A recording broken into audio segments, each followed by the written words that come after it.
Over here, you're okay. Yep. Thank you for asking. I try to be kind. It doesn't always work.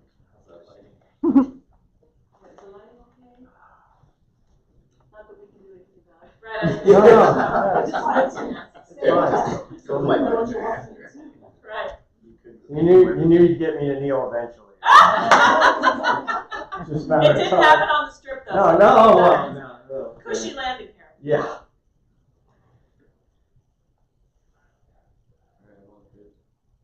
Okay.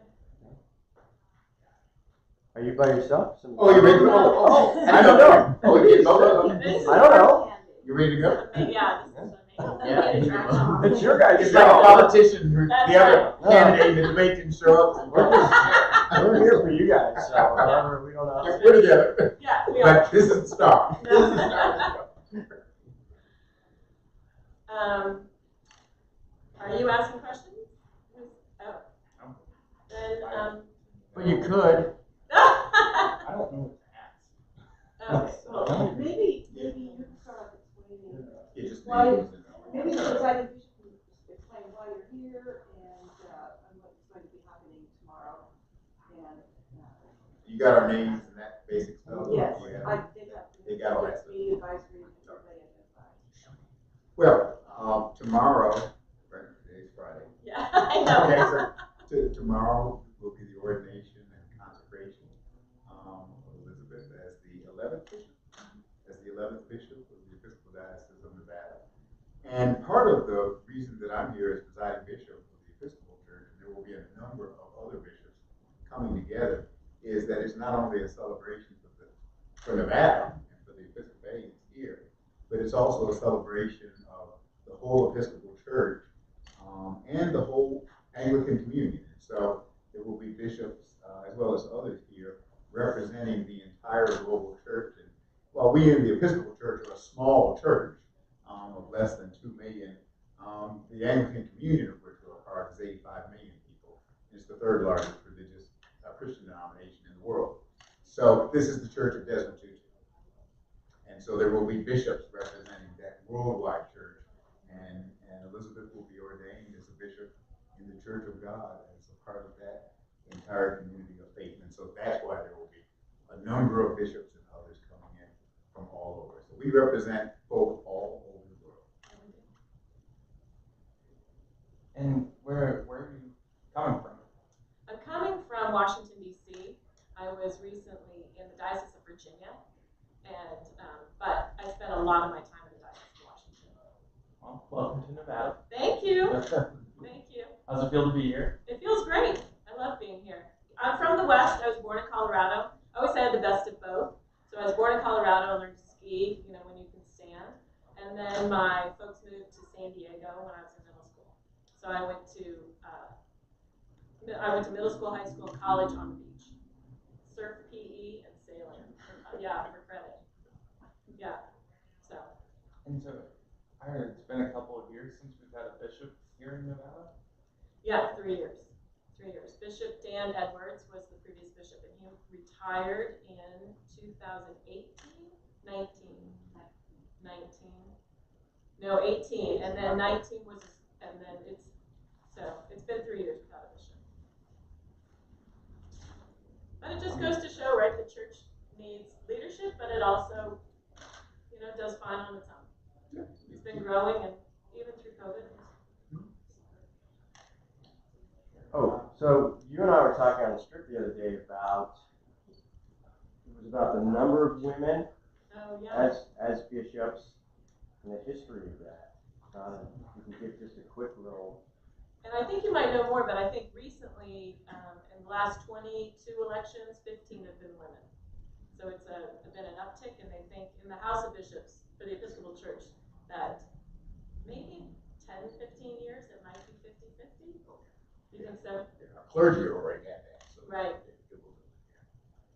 And right, but the Episcopal Church has been ordaining women for more than 40 years, and ordaining bishops as well for 15, more than that now.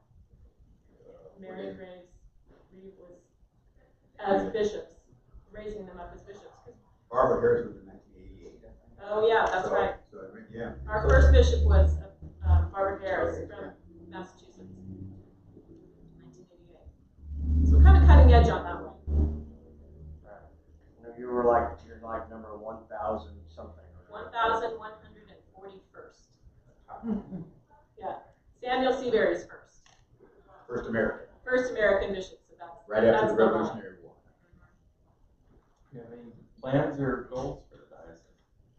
Yeah, you know what I've noticed is COVID really people felt isolated, and churches felt isolated. And one of the things I noticed from our conversation last night is that I think one of the first things I really want to work on is bringing us together to be a family. We talked a little bit, we had dinner last night, and we talked about how we can all sit around the table and be family together. We may not necessarily agree with one another on everything, but the important thing is that we're together at the table. And so that's one of the things I'd like to bring to Nevada is this idea that even as individuals, we're part of something much bigger. I talked about it a little bit earlier in the week about how we're not an Episcopal church, we're the Episcopal church, right? And we're part of this larger church, not only in Nevada, but in the United States and across the globe. So that's kind of what I think I'm really looking forward to doing first. Ellie, any questions? It just makes me think about the other day. You and I are on the Strip. Probably not your first time on the Strip. I don't know how to take that question exactly. Well, yeah. take it out of your life. Right, yeah. First time in a collar on the Strip. How about that? Okay. Yeah. Well, wearing an Episcopal collar. What was that experience like? Oh, it was really interesting. You know, I love how the Strip has everybody in the world. We heard different languages. We saw people from all over the world, all over the country, and at all different stages in their day. Is that a great way of saying that? And what I loved is that the collar wasn't at all something that people were nervous about. Some looked at it like, hey, there's a priest standing on the Strip in Las Vegas. But on the other hand, a lot of people, you could see their face light up, and they're like, wait a second, there's a priest on the Strip in Las Vegas. How great. And so that was really kind of, it was fun and interesting, and I had a great time. Yeah, it was nice. It was nice to kind of meet people wherever they were in that part of their day, in that part of their life, after being kind of, as we talked about, isolated and alone, and now people are starting to come together, and it was inspirational for me. I really enjoyed it. It was great.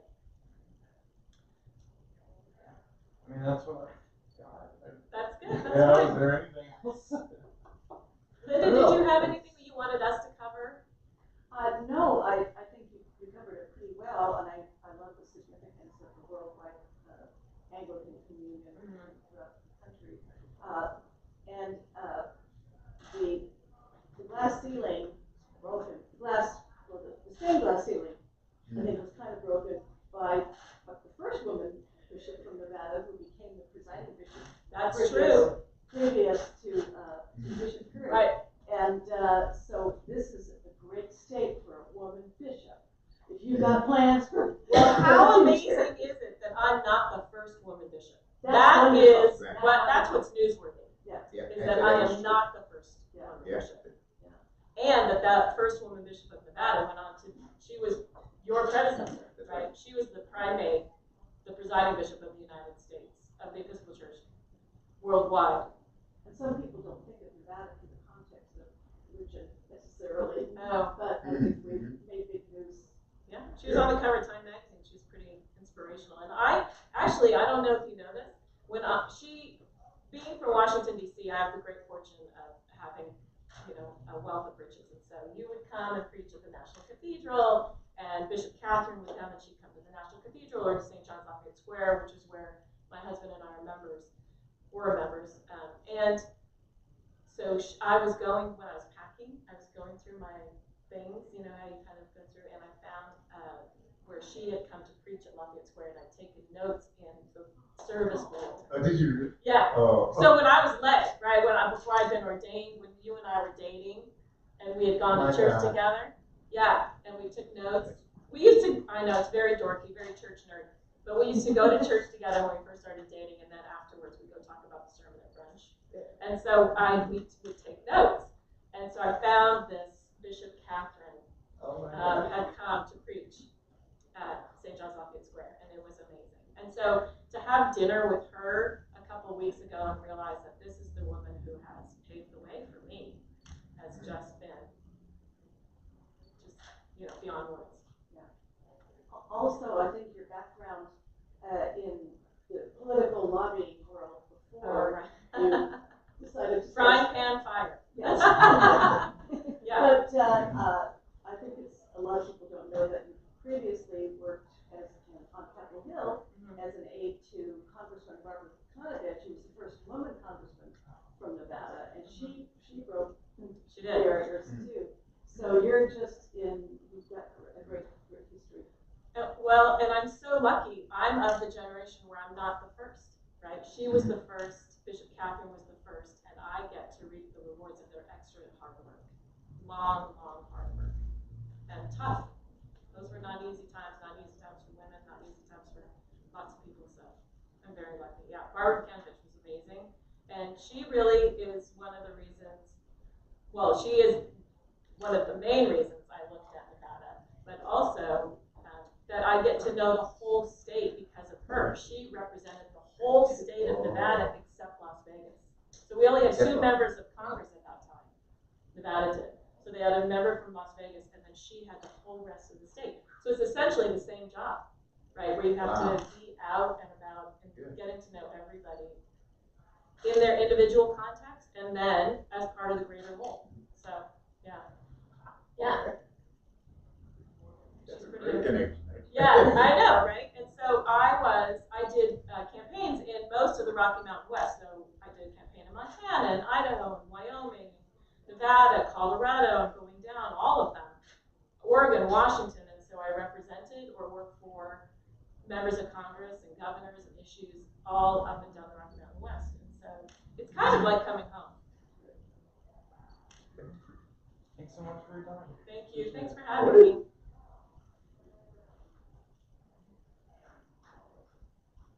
Okay, you get everything you need? Yeah, I think we're good. Okay, thank you so much. Thank you.